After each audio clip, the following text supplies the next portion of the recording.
So to know the different life cycles of software, like how different ways of development.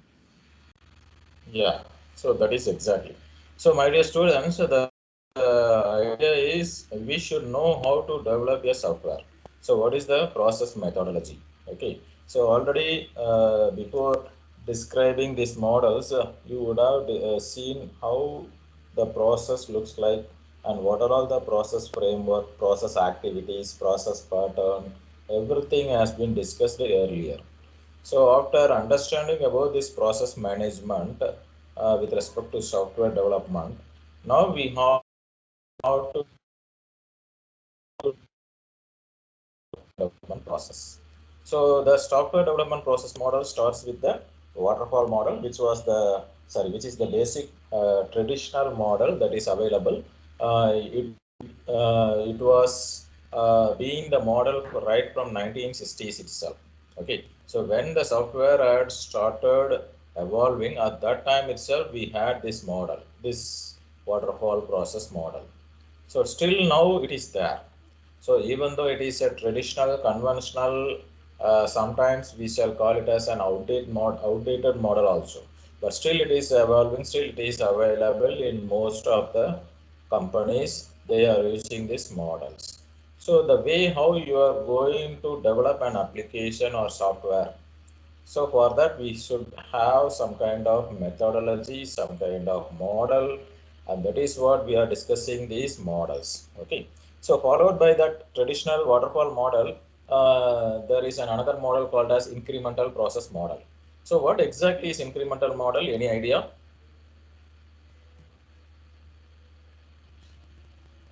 So repeating the water flow model in iterations. Like first we develop the core functionality, and then by iteration add functionalities to the core. Okay. So here you are making iteration actually represent.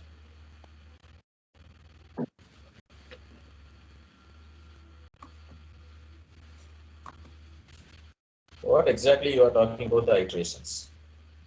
Okay, now look into this particular figure. You can see there are various increments starting from increment 1, 2, 3, and so on. Okay, so in all these increments, you are doing some kind of processes like communication, planning, modeling, construction, and deployment. So that means in a particular increment itself, you are doing all the particular phases like communication phase, planning phase, modeling, and writing the code, and finally delivery. So here the idea is what this once the increment one, for example, the first increment has been done, immediately the customer could able to use the product. Okay, so that is the idea behind this incremental model. That means the customer could able to understand how the product will be. Okay, just a minute.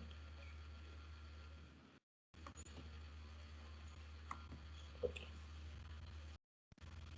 So that is what we can see here. Customer uses the product as a result of use and evaluation. A plan is developed for the next increment. So once the customer started using the product based on the increment one, he could easily understand what is the requirement that has been left out or what can be improved. Okay, in what way the product can be enhanced. So these details are known to the customers at this point or during the increment one. Immediately he could contact the respective developers and he will just tell about all these requirements are not right, so that kindly update, kindly enhance. So like that they can communicate to the developers, and then comes the increment 2. So this is the way how we can think about the various increments. Okay, so normally in today's scenario, all the process models are following this incremental process. Okay, generally speaking, because the customer could know understand about the product and he could able to tell his feedback. Okay, so this is what you can see from the diagram, and in the increment one you can see this particular term called as often the core product. During the increment one itself, you can just understand about the core product to the customer. Okay, so in this way you can just able to satisfy the customer needs, and you can able to provide some kind of additional features and functionality at the final delivery. So that is the way how this incremental model looks like. So the nth increment model, or you can able to deliver the full-fledged functionality of the application or software. Okay, so this is what we can think about this incremental model. So, but the thing is what, here there is one specific problem. We could not able to fix the time. So normally in a software development process, the major constraint is the time. So the time given for the development of the application is some short duration or some specific duration. So within that duration, the entire application has to be developed. So this is the scenario. So here, if you are talking about the incremental process model, it applies this particular linear sequences in a staggered fashion. Staggered fashion means not, that means so you are doing that particular development surprisingly. You are not doing it as per the plan generally. Okay, so because at each increment there are various kind of requirements or constraints that has to be done. Okay, so the customers will be telling about some kind of issues or enhancements.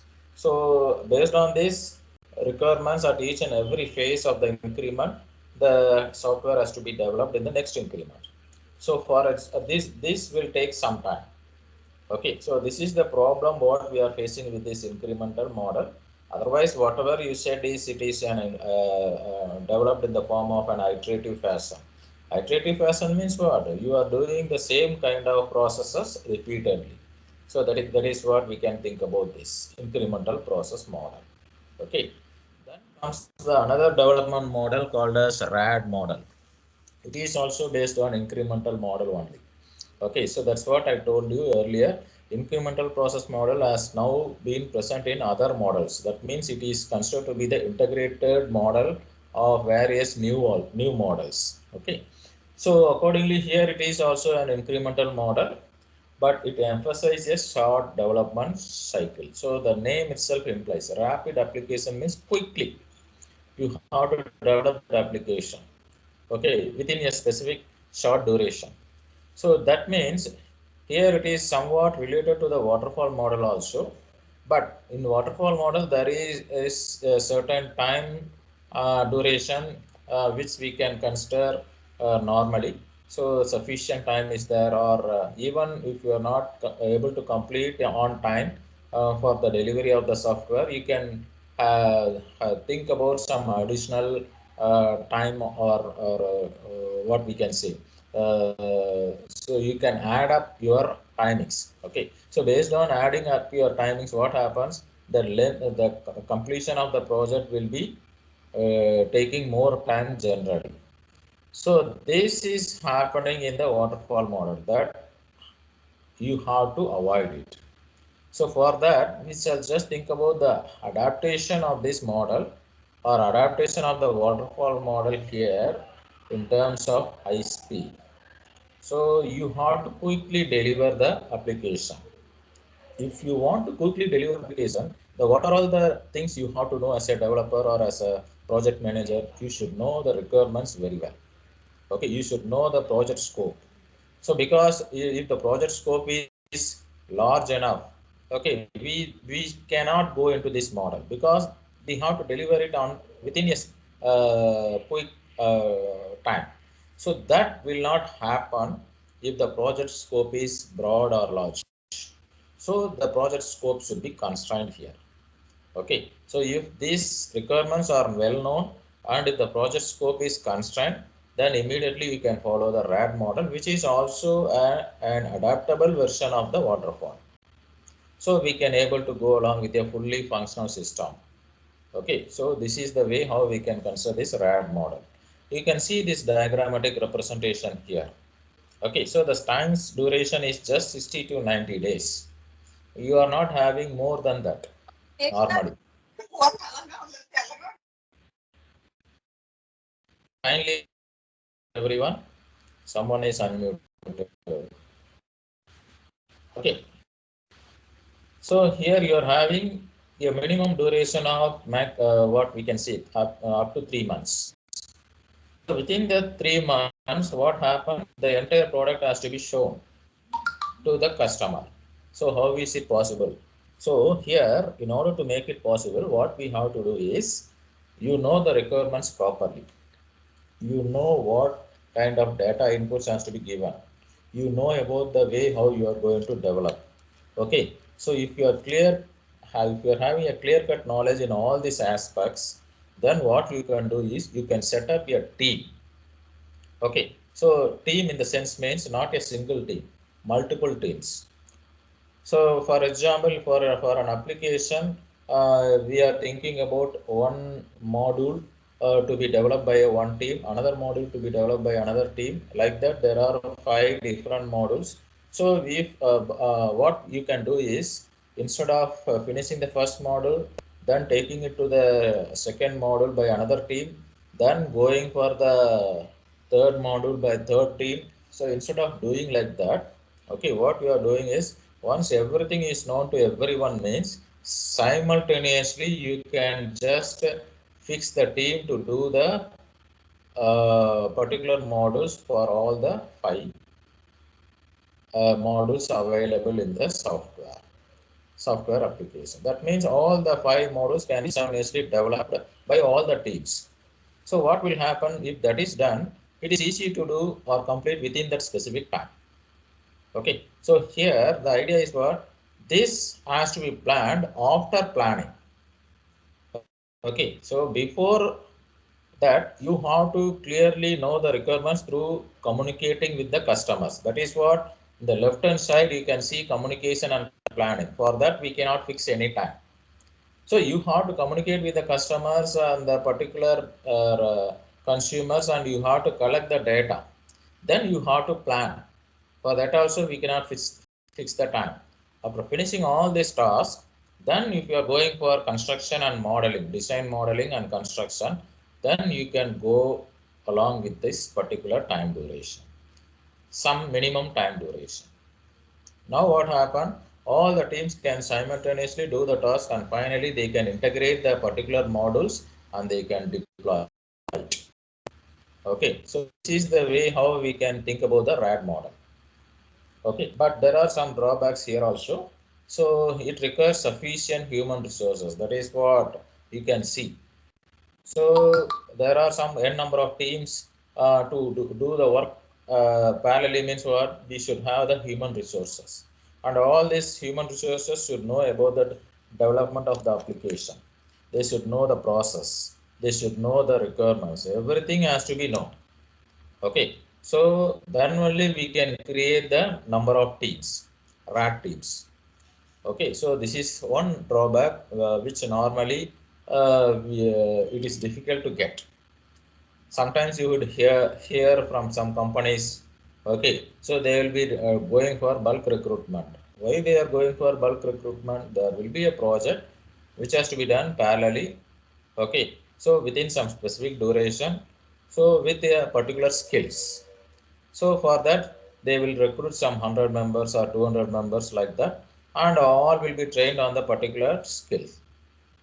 Once if they are getting trained, then they will be put on the project simultaneously, and they started working on that. So this is something somewhat drawback which is difficult to follow. Then the another problem is developers and customers may not be committed to this kind of rapid activity. Okay, so the customers, you cannot pull the customers so frequently. Okay, so that means what? Immediately after some one module was developed, if you are calling the customers within 15 days, the customer will come initially. Then again another 15 days, again if you are calling the customer, see the next module is also completed, come quickly and see. The customer may not like it, or they may not have time. Okay, because they are not committed to this kind of rapid fire activities. If you are calling in a sufficient duration, for example, 3 months once or 6 months once, okay, they will agree. Otherwise, if you are calling within 15 days or 10 days, okay, one model done, another model done, like that, if you are calling the customers every fortnight, definitely this will be a issue for them. Okay, so due to these reasons, what happened? The RAD project failed, and the developers are also not ready to do the task very quickly. Okay, if they are committed for 8 to 9 hours means fine. How can they work for more than 16 hours per day? So this is another problem with the RAD, and also improper modularization. That means the modules that has been planned according to this particular team 1, team 2, team N, like this. So if you are starting your construction, you should be clear in the particular module what you are going to develop. If there are 5 models means you should know all the 5 models very clearly as a project manager or developer. But if you are not clear in modularizing the task, what will happen? The one input which has to be given for module 1 will go to the 5th module, and the 5th module input may be given to the 2nd module. So this confusion or this will lead to some problem which is not adaptable. Okay, so this is another problem what we are facing with the RAD model, and we cannot able to tune the interface to system component. This is another situation where normally everyone will have this. For example, you have developed the application for payroll system. So the payroll system is working fine. You are giving the salary details of an employee, is calculating the salary, and it is providing the output, gross salary or net salary, whatever may be the thing. Suppose you want to take the report, okay, of that particular company's employee.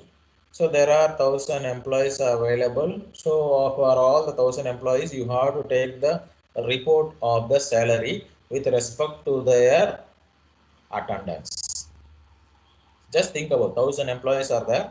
Okay, you have to take the report, okay, for all these 1,000 employees in terms of salary, gross salary, based on their attendance for a single month. Okay, so in a single month, each and every employee may or may not take leave.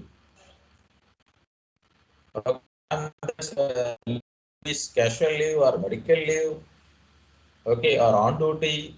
So how to just manipulate all these things? Okay, so for that we have to think about the connectivity of the interfaces with other modules. So you have to integrate the particular module what you have developed with the other system. So for this payroll system, you have to connect with the leave system. So leave system is supposed to be another module where it has been calculating the details of the employees who took leave for a particular month. So now you are that based on that data only you can calculate the salary of a particular employee in a particular month. So this kind of leave system and payroll system has to be interfaced. And here this interface is not, I'm not talking about only the software interface, even the hardware interface also plays a role. So all this kind of interfacing with the system components in order to think about better performance is very difficult if you are going for RAD. And that is the reason why it is not appropriate for high technical solutions. That means highly technical software will not prefer this RAD model. Okay, there may be various risks. Suppose the particular application needs a specialized software, okay, to be used. If the specialized software is not trained, there are not no specific skills in that particular organization. Okay, so what will happen? Their particular employees who are not trained in that software or programming language or platform, okay, could not able to process the application to the next level. So this will create risk.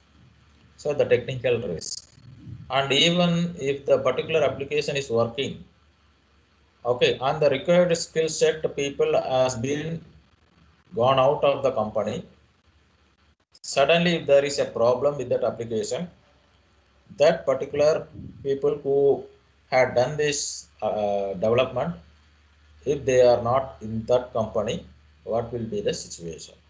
They do not know how to mitigate the issue or how to overcome the particular problem, how to repair the system. So this is another problem what we are facing with the rapid application, sorry, RAD model.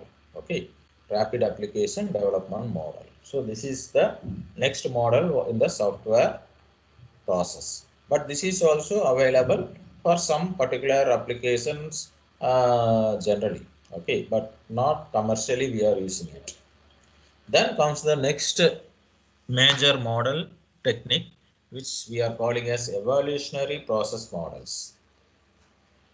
So in each iteration, so someone said, some of your friends said there are some various iterations which you have to do. Yes. So in each iteration, are we getting the complete version of the application or partial output?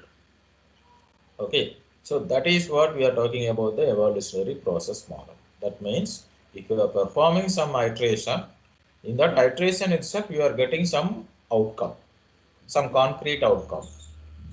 Okay, that means the complete version of the software is somewhat satisfied in the specific iteration itself. Okay, so that is what we are calling as evolutionary process models. So basically all this evolutionary process models are iterative, and there are three types of evolutionary model process models available. One is the prototyping model. Okay, so the next one is the spiral model, and the third one is the concurrent development model. The concurrent development model was not in the slide, so I'll be explaining these two process models under evolutionary. One is the prototyping and another one is the spiral. Now, based on the name implies prototype, you can understand one point. What is a prototype? Shall anyone say? I'm generally asking this. What is a prototype?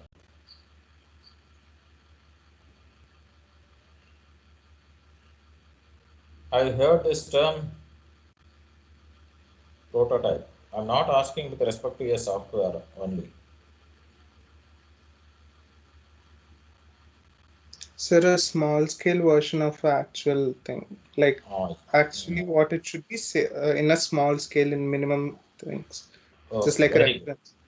Okay, very good. That is what we are calling as a prototype. What is the benefit out of it? Why we are going for prototype instead of the real time implementation of the project? Sir, What is the, yeah, if we please. implement it in real time, no, sir, and if there's some kind of error, some kind of problem, there's a lot of loss in it.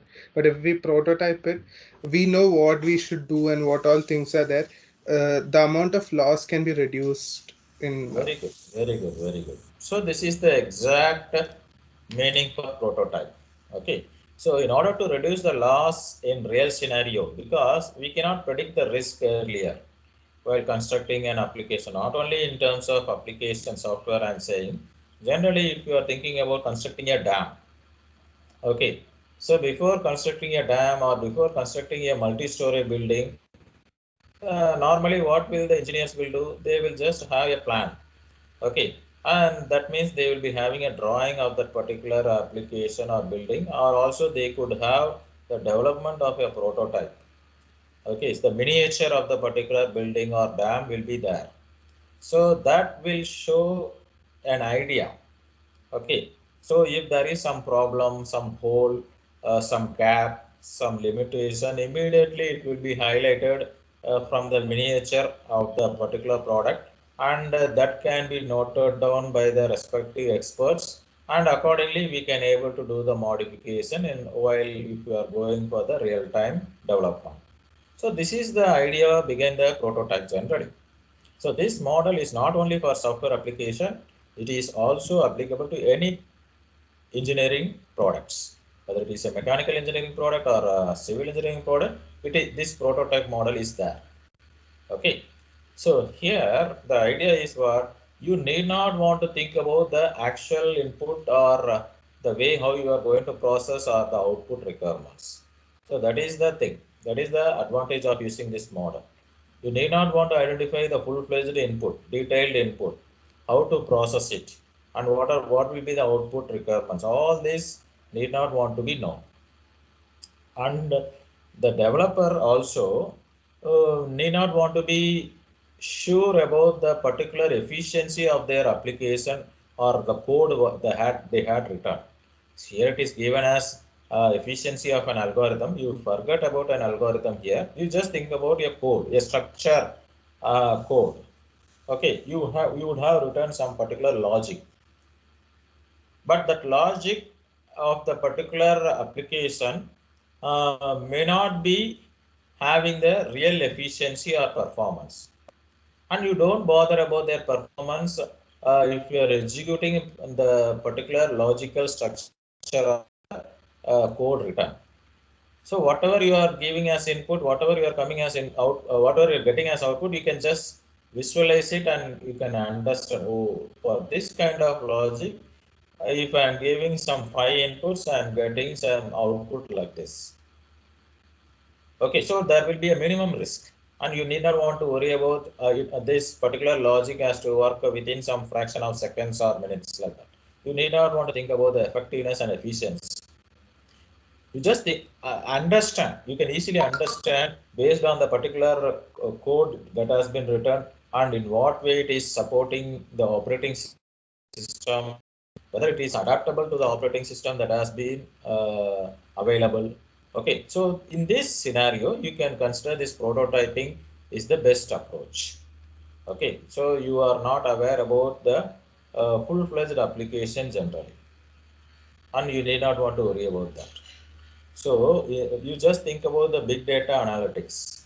In the present technology, big data analytics is considered to be the huge data which you have to perform some analysis and you have to provide some outcome. So, but how will you run this particular huge data which you cannot do with your normal laptop? You have to think about the supercomputing systems or high-end systems. And otherwise, if you are not having that kind of supercomputing systems, what you have to do, you have to form a cluster. Okay, a cluster of systems. You have to think about the parallel computations. You have to think about the distributed computations. So you can set up a particular cluster of some for 10 or 15 systems, and by giving the input or this huge data set, it will run on all the systems parallelly. For example, all the 15 systems will run the particular data set parallelly and it will be able to produce output within some particular duration. Because if the same data set, if I am putting in a single system, it will take some 2 or 3 days to run it and produce the output, and you have to just think about the particular system performance always. If the system is well and good, fine. Otherwise, what will be the outcome? You cannot able to get the outcome on right time. So in these circumstances, think about it able to adaptable with respect to the application or with respect to the system. Okay, so all this for all this kind of problems, we can make use of this prototyping model. So this prototyping model is basically a quick. Okay, so that is what we are saying here in the diagram. You can see apart from communication, you can have the plan. This plan is very quick. Once the plan is quickly done, immediately you can go for quick design. So that means you can model the design very quickly, okay, because it is a prototype, and so that the design is also done quickly and immediately you can see the prototype, develop it and deploy it and get the feedback how it is working, what is the problem. So the miniature of the particular software has been written. So you can run the particular program with a small data set using a small code that has been written, and you can see the performance with respect to the data set, and then you can take it to the real scenario. Okay, so this is the way how the prototyping model can be done.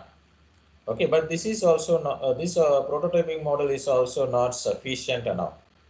Okay, because whatever you are doing in the prototype with minimal risk, okay, so or the whatever risk you are considering will not happen, that may happen. Okay, if you are going for real-time development, or the minimal level risk will be substantially increasing if you are going for the real-time development also. So that we cannot just avoid it. Okay, so this is the problem what we are facing with the prototyping, but some idea, some kind of basic knowledge you would have get it. Okay, so that means what? The risk and all, how it will happen, when it will happen, everything you will know. So in that way, this prototyping model is better. Comes the another evolutionary process model called as spiral model. So it is basically a risk-driven process model. That means what? Definitely you are having risk in the software development also, and this risk cannot be avoided. Okay, cannot be removed. Only thing you can minimize it. Okay, so that is the reason why we are going to this model. So you know very well about the risk associated with the software development. Even though the risks are available, how will you manage it? If you could effectively manage, fine. Okay. So, but it is not a single model again. It is having some kind of features. One is the iterative nature of prototyping, what we discussed previously, that is there, and also the waterfall model is there. So basically, this spiral model is a combination of prototyping as well as the waterfall. So some features of the prototyping and waterfall has been present in this spiral model. Okay, so how this spiral model looks like? See this. So this is a typical spiral model with the communication, planning, modeling, construction, and deployment phases are there. But you are doing this task spirally. Okay, so spirally means what? Again, it is iterative and it is repeatedly done. The same kind of task will be done again and again, starting from the end. So communication phase, you have to do sometime, some 5 times or 6 times. Planning, again the same thing. Modeling, again you have to do it some 5 or 6 times. So like that, the same process will be repeated and it is also iterative. So that is what we had seen. It is an iterative nature of the prototype model. Okay. But this process model is somewhat different from the previous model. Okay, so that means even though this software is, if the application or software developed through this model has been supplied to the customer, delivered to the customer, after that also, okay, after delivering it to the customer also, you can able to go along with this model for any kind of updations. For example, again I am taking the same payroll system. The payroll system product has been developed and supplied to the customer. Okay, now there is a different strategy for the customer from the customer side, that the existing payroll system requires some more add-on facilities. Okay, some more add-on facilities in the sense means now we are all working from home. So accordingly, there should be some specific detail related to work from home operations. Based on that, the salary has to be calculated. So now what happens? Some add-on feature or add-on software has to be given in the existing payroll system to calculate the details about the work from home nature. So what has to be done here? Immediately the product has to be given to the same product which has been with the customer, already developed by that developed by the company, has been given back to them, and they will do these updations. They will just write down the code for the add-on facilities, and they will follow the spiral model. That means what? If they are following spiral model, definitely they could easily add that particular extra features in the software application easily. That is what we can say. The spiral model can be adapted to apply throughout the life of computer software. Until the life of the computer software, you can make use of this model. You can just reuse. Okay, you can just add the features. So you just think about the Windows OS. It was available right from Windows 1998. So Windows 98, 2000, 2003, 2007, 2010, like that there are various versions coming out. But the basic core modules are always same. Okay, so in that way we can able to understand this particular Windows OS has been developed based on the spiral model. Okay, and this model is having some realistic approach. Why it is having the realistic approach? Because suppose you just again take the same example of Windows operating system. So now what happens after some time of some years of working with OS, there may be some kind of problems. Because you cannot add more number of applications in this OS. Otherwise, there may be some kind of security vulnerabilities and threats. Okay, so now what happens? You have to reschedule, or you have to just restructure your Windows operating system. So because of restructuring the system, you may face various risks. Okay, and this risk will happen at any phase. It may be due to the communication, it may be due to the planning, because if the particular problems associated with this OS, Windows OS, is not communicated properly, the risk will be there always. So everything has to be done. So communication risk, planning risk, modeling risk, construction risk, everything will be there if you are going for restructuring your system. Okay, so the developer and the customer should understand this kind of problems and risk, and they can able to react it at each and every level. So this is the way how we can consider this particular model as a realistic approach model. Okay, so this risk is considered as each evaluation is made. Each time if you are just evolving with a new outcome or new version, still the risk will be updating. Risk also will be just happening in newer ways. You cannot completely avoid it, as I mentioned earlier.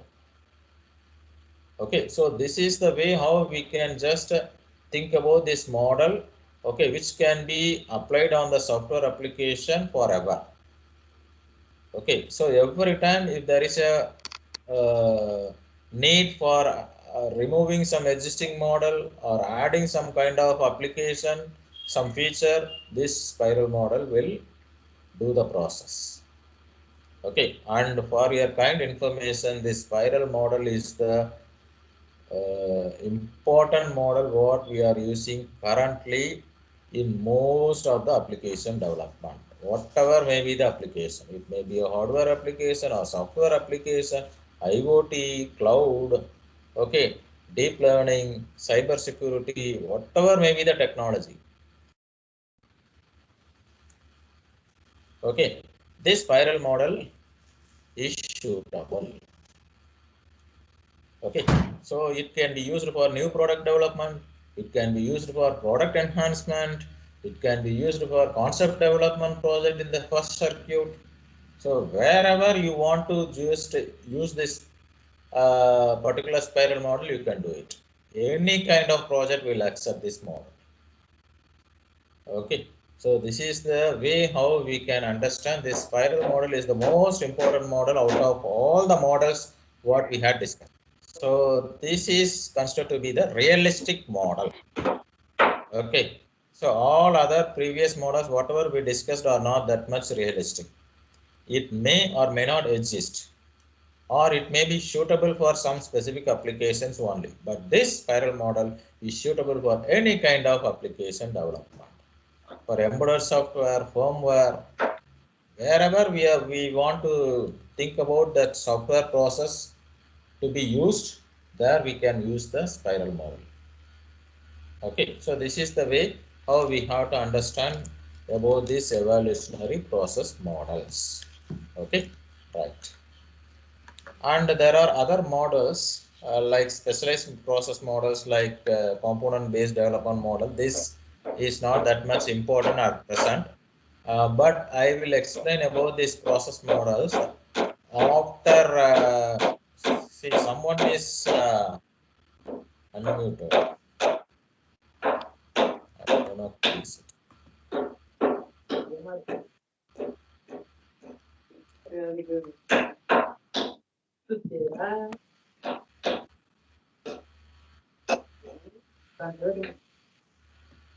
Who is unmuted?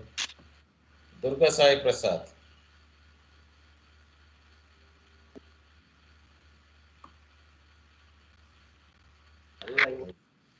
Sir, by mistake it was happened.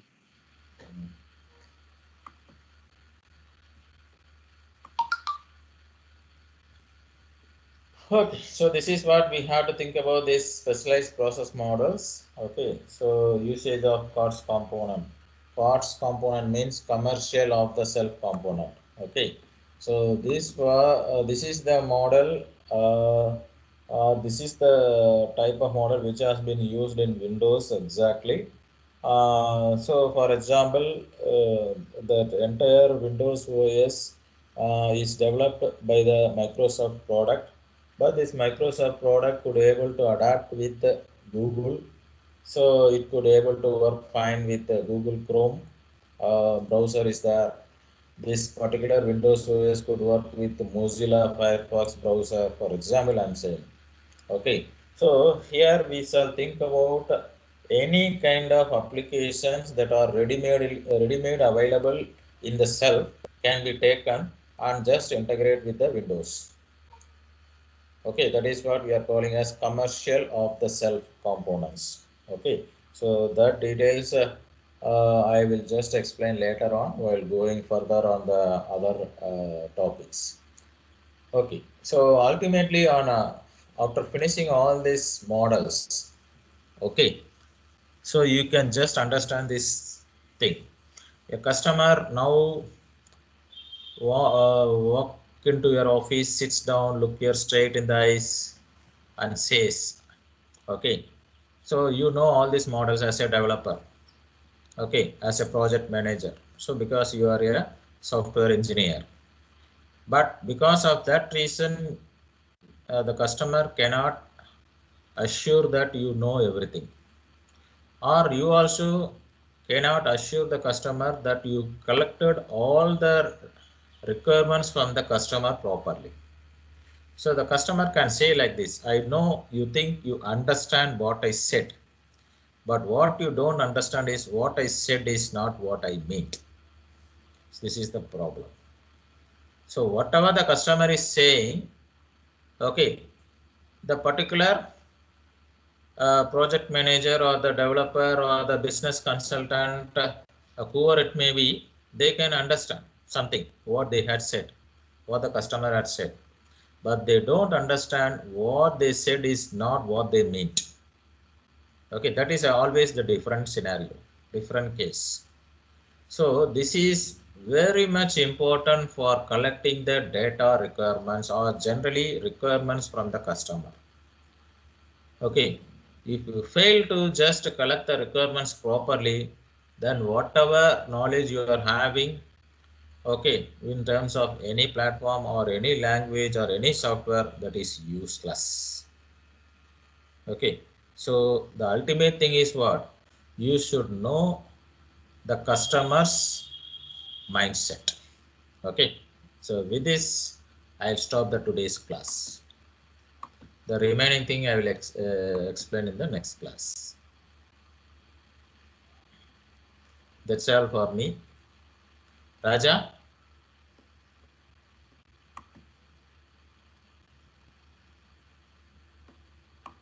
Raja is there? Okay. According to the initial attendance, there were some around 99 students, I think so. Okay, so now there are 128 students. The 30 students have joined late. Okay, so they are considered to be absent at this point or for this hour. Okay, thank you. Excuse me, sir. Yeah.